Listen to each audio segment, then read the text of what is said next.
بسم اللہ الرحمن الرحیم۔ السلام علیکم جی ناظرین، کیسے ہیں آپ؟ میں سید فضل عباس کاظمی آپ سے مخاطب ہوں، ایک نئی ویڈیو کے ساتھ، ایک نئے واقعہ کے ساتھ۔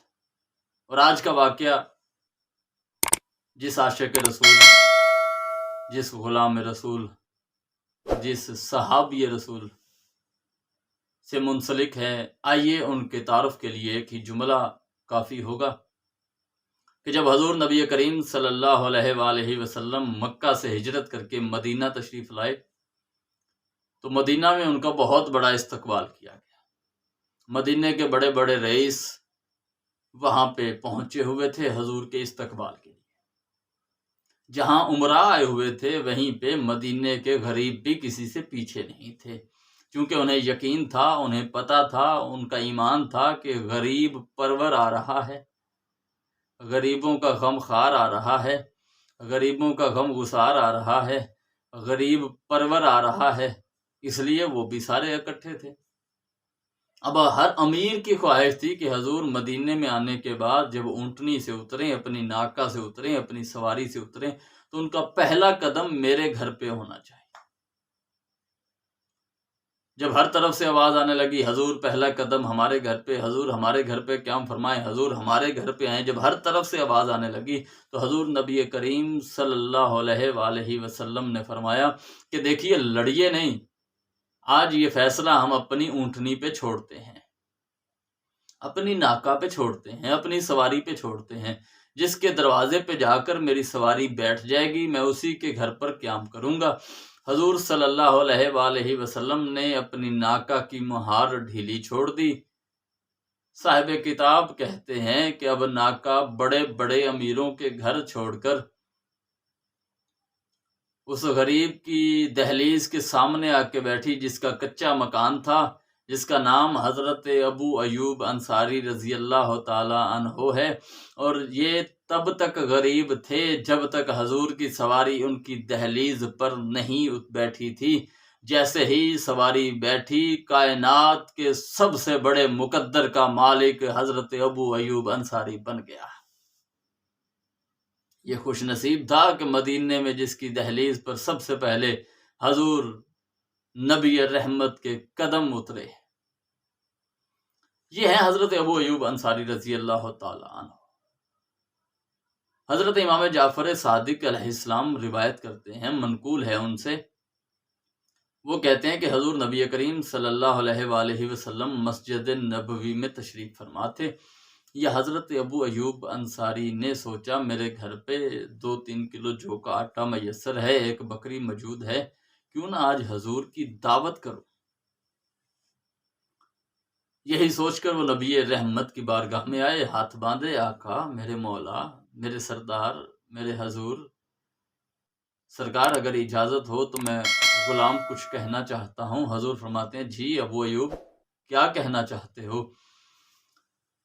یہ کہنے لگا حضور اگر اجازت ہو تو آج کا کھانا میرے غریب خانے پر تناول فرمائیں۔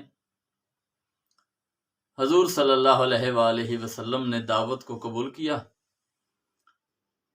دعوت کا قبول ہونا تھا یا حضرت ابو ایوب انصاری رضی اللہ تعالی عنہ کا چہرہ مثل گلاب کھل گیا، بڑا خوش اپنے گھر میں داخل ہوئے۔ گھر میں داخل ہوئے انداز ایسا تھا، چہرہ کھلا ہوا تھا، زوجہ رہ نہ سکی، آواز دے کہتی آج بڑے خوش نظر آ رہے ہیں، وجہ کیا ہے؟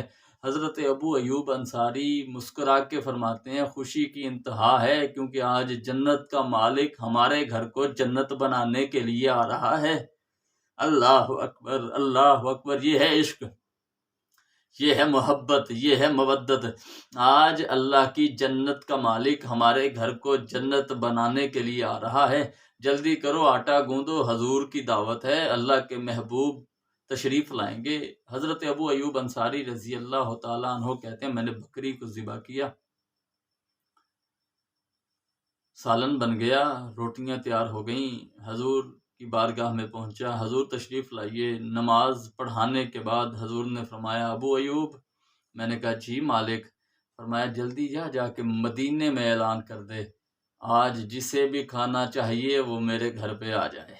اللہ اکبر، جسے بھی کھانا چاہیے وہ میرے گھر پہ آ جائے، قربان ہو جاؤں حضرت ابو ایوب انصاری رضی اللہ تعالی عنہ کے ایمان پر۔ یہ جانتے تھے کہ میرے گھر میں ایک بکری ہے جو میں ذبح کر کے آیا ہوں، میرے گھر میں 2 یا 3 کلو جو کا آٹا ہے جس کی روٹیاں بن رہی ہیں، تو پورا مدینہ کیسے سیر ہو کے کھائے گا؟ لیکن چونکہ حضور کا کہنا تھا، یہاں پہ اف تک کرنا بھی اجازت نہیں دیتا عشق، فوراً چلے مدینے کی گلیوں میں اعلان کرنا شروع کیا، اے مدینے والوں، جسے بھی کھانا چاہیے وہ حضور کے صدقے میں آج میرے گھر پہ آ جائے، جسے بھی کھانا چاہیے وہ حضور کے صدقے میں میرے گھر آ جائے۔ صاحب کتاب کہتا ہے چند منٹوں میں حضرت ابو ایوب انصاری رضی اللہ تعالی عنہ کا گھر مدینہ کے لوگوں سے بھر گیا۔ اب حضور صلی اللہ علیہ وآلہ وسلم، حضرت علی ابن ابی طالب علیہ السلام، باقی سارے صحابہ کرام رضوان اللہ علیہ اجمعین بھی حضرت ابو ایوب انصاری رضی اللہ تعالی عنہ کے گھر پر پہنچے۔ اب حضور نے تمام مدینے والوں کو مخاطب کر کے کہا کہ میں لنگر تقسیم کرنے جا رہا ہوں، لیکن یاد رکھنا اس گوشت کی ہڈیوں کو یہیں پہ اکٹھا کر کے رکھنا۔ اب میں جملہ اپنے عقیدے کا کہنے لگا ہوں، یہ خالصتاً میرا ذاتی عقیدہ ہے کہ اللہ کا رزق کائنات میں تقسیم کرنے والے میرے مصطفیٰ کریم صلی اللہ علیہ وآلہ وسلم نے مدینے والوں میں لنگر تقسیم کرنا شروع کیا۔ پورے کا پورا مدینہ جب لنگر کر کے جا چکا، کھانا تناول کرنے کے بعد جا چکا، پھر حضور نبی کریم صلی اللہ علیہ وآلہ وسلم نے اور حضرت علی ابن ابی طالب علیہ السلام نے لنگر تناول فرمایا۔ پھر حضرت ابو ایوب انصاری رضی اللہ تعالی عنہ کو حضور نبی کریم صلی اللہ علیہ وآلہ وسلم نے مخاطب کیا، فرماتے ہیں یہ ساری ہڈیاں اکٹھی کر کے بکری کی کھال میں رکھو۔ لطف آئے گا اس جملے کا، بکری کی کھال میں رکھو۔ حضرت ابو ایوب انصاری رضی اللہ تعالی عنہ کہتے ہیں کہ میں نے ساری ہڈیاں اکٹھی کر کے بکری کی کھال میں رکھی، پھر حضور کی زبان مطہر سے نکلا کم بِإِذْنِ اللہ۔ اللہ اکبر، سبحان اللہ، کیا کہا؟ کم بِإِذْنِ اللہ، اٹھ اللہ کے حکم کے ساتھ۔ حضرت ابو ایوب انصاری رضی اللہ تعالی عنہ فرماتے ہیں فوراً وہ بکری زندہ ہو کر کھڑی ہو گئی، اس نے چارہ بھی کھانا شروع کر دیا، اس نے چلنا بھی شروع کر دیا۔ حضرت ابو ایوب انصاری رضی اللہ تعالی عنہ فرماتے ہیں کہ پھر اس بکری کا دودھ امراض کی شفا کے طور پر پورے مدینے میں استعمال ہونے لگا۔ یعنی اس بکری کا دودھ چونکہ حضور کے معجزے سے زندہ ہوئی تھی، حضور کے حکم سے زندہ ہوئی تھی، اس کا دودھ مریضوں کے لیے شفا بن گیا۔ دعا ہے کہ اللہ رب العزت سرکار ختمی مرتبت حضرت محمد مصطفیٰ صلی اللہ علیہ وآلہ وسلم کا صدقہ ہمارے دلوں کو محبت، مودت، عقیدت سے بھر دے۔